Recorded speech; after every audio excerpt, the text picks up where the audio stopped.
भगवान की जय। श्री चारों भैयन की जय। श्री हनुमान जी महाराज की जय। श्री राम जन्मभूमि की जय। श्री कृष्ण जन्मभूमि की जय। श्री काशी विश्वनाथ की जय। श्री अयोध्या धाम की जय। श्री सरयू महारानी की जय। जगत गुरु स्वामी श्री रामानंदाचार्य जी महाराज की जय।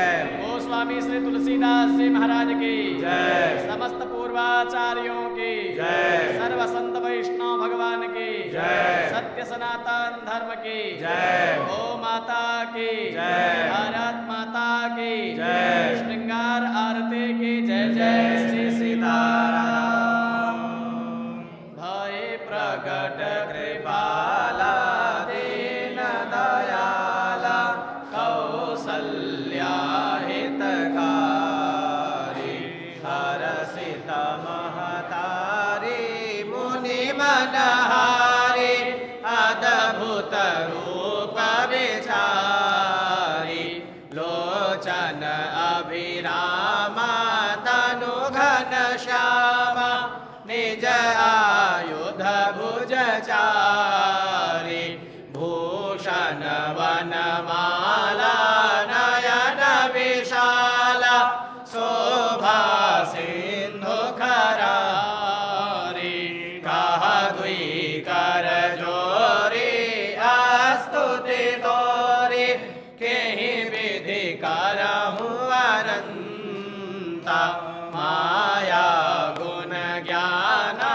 तीत माना वेद पुराण भनंता करुणा सुख सागर सब गुण जेहि गावहि श्रुति संता सो मम हित लागी जन अनुरागी भयउ प्रगट श्रीकंता ब्रह्मांड निकाया निरमित माया क्रोम रोम प्रतिवेद कहे मम उरसो वासी उपहासी सुनत धीर मति धीर न रहे उपजा जब ज्ञाना प्रभु मुस्काना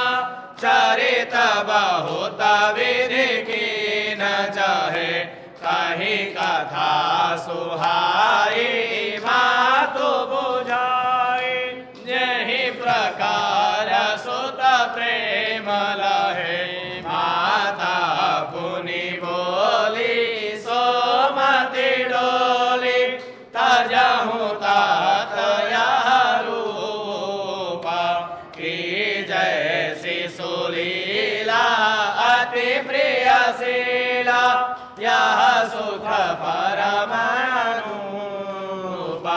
सुनि वचन सुजाना रोदन धाना हुई बालक सुरभूपा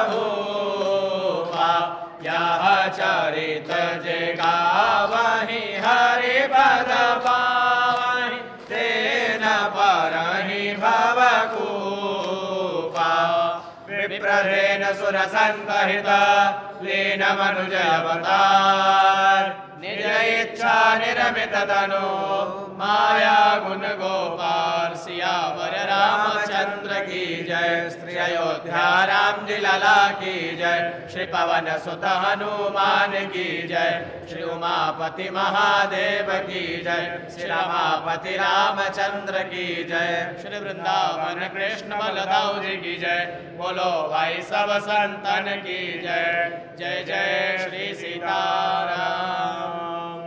नमामि भक्तवत्सलं कृपालुशीलकोमलं भजामि ते पदाम्बुजम् अकामिनां स्वधामनं निकामश्यामसुन्दरं भवाम्बुनाथमन्दरं प्रफुल्लकञ्जलोचनं मदादिदोषमोचनं प्रलम्बबाहुविक्रमं प्रभो प्रमेयवैभवं निषङ्गचापसायकं हरं त्रिलोकनायकम् नायकम् दिनेशवंशमण्डनम् महेशचापखण्डनम् मुनीन्द्रसन्तरञ्जनम् सुरारिवृन्दभञ्जनम् मनोजवैरिवन्दितम् अजादिदेवसेवितम् विशुद्धबोधविग्रहम् समस्तदूषणापहम् नमामि इन्दिरापतिम् सुखाकरम् सताङ्गतिम् भजे शक्तिसानुजम् शचीपतिप्रियानुजम् त्वदङ्घ्रिमूलयेन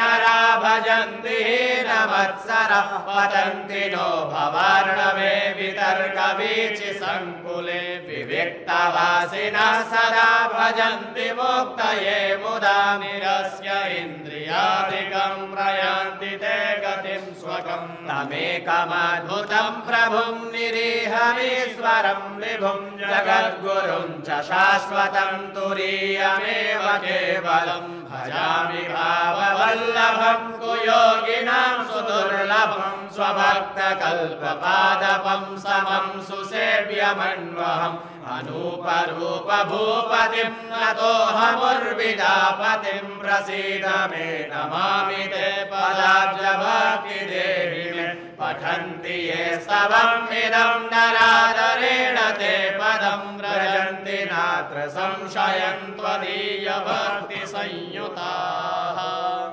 ॐ राजाधिराजाय प्रसह्यसायिने नमो वयं वै श्रवणाय कुर्महे समे कामान् कामकामाय मह्यम् कामेश्वरो वै श्रवणो ददातु कुबेराय वै श्रवणाय महाराजाय नमः।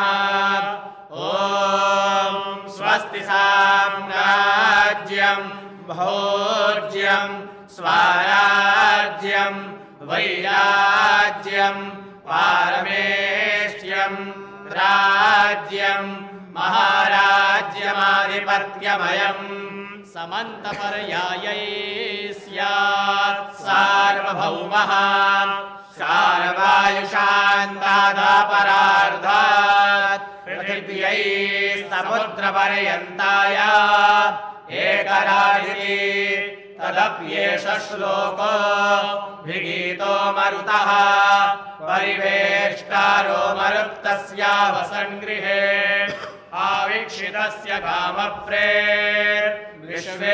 देवाः सभासदैति ॐ विश्वातस्य क्षोरोतविषवातो मुखोऽविषवातो बाहुरोतविषवातस्पाता संबाहुभियाम् धावति सम्पाततरैर्दिया वा भूमि जानायन् देव एकः।